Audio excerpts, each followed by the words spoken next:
Well, the Olympics have wrapped, and apparently so has the future of any future Olympics on television. Go ahead and put this up there on the screen. NBC ratings for the Winter Olympics are seen as a, quote, disaster for the network. This is from the Associated Press and Adweek over there, saying that the $7.75 billion deal that the U.S. media rights for the NBC paid for through 2032 have been a catastrophic failure for the company. Now, specifically, there were only 11.4 million viewers per night on average. That is a 9 million drop from the Pyeongchang Games of 2018.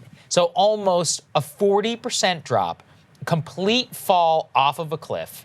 It has to do with a variety of things that they actually point to. So some analysts say, well, part of it is geopolitics with China. I certainly think that's some of it, but I think a lot of it is just apathy to the idea of the world. There were no real stars there as well. It just seemed like one of those outmoded type things where, yes, the Olympics can occasionally capture kind of the spirit and all that, but right now it's just a complete dud. Yeah, and I think, I mean, for one thing, the Summer Olympics are always like, we have more American stars there, right, and we get sort of more invested in it as a country. Then you have the time zone issues where, a lot of the main events are happening effectively like overnight.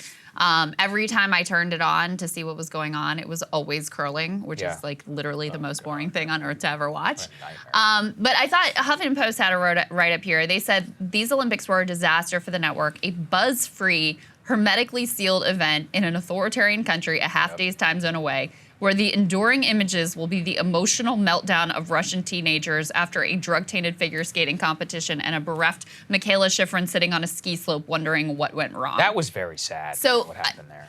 Oh, absolutely. And what happened, I finally actually watched last night the Russian figure skater who was at the center of the controversy, and she did her, I guess it was the free skate program where she had a bunch of falls, and she's like devastated, and she's getting screamed at. I mean, it's just horrific. It was painful to watch.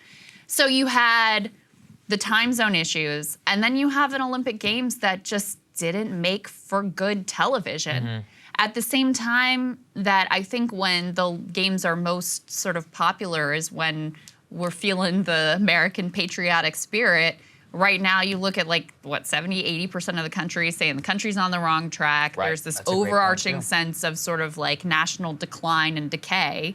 And so it's hard to get super rah-rah, go Team USA when that's the mood of the public. No, it's an excellent point, too. It's like whenever you don't have a lot of national pride, then you're not having a lot of pride in the Olympics. And that's, that's ultimately what we see here. So you have a combination of factors. I mean, personally, I think it's a bit funny. I mean, I don't think we can emphasize enough to people how much the games meant to these networks. It was all in. It was a spectacle unlike the world had ever seen. And not even that long ago. Think about Rio. That was a huge thing. I mean, all the people who were down there. And then in the blink of an eye, the world is changing dramatically whenever it comes to media. So a huge, catastrophic failure for NBC. Well, catastrophic. The other reason that this is significant is because as people have been cutting cords and moving towards streaming versus traditional television, one of the big bets that networks are placing is on live sporting events. So NBC paid $7.75 billion for the rights to the Olympics through 2032.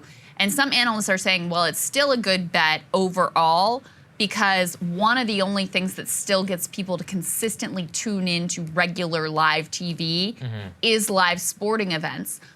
I'm just not sure that that holds as much for Olympics, though. It's one thing watching the Super Bowl where you want to know live, you want to be engaged in like the buzz and the online conversation that's happening in real time alongside that event. It's another thing for the Olympics where like, you can go back after the fact and if something extraordinary happens, you can watch it later, or something, dramatic happens, you can watch it later. There isn't the same level of sort of real-time public conversation around events as they're happening right then.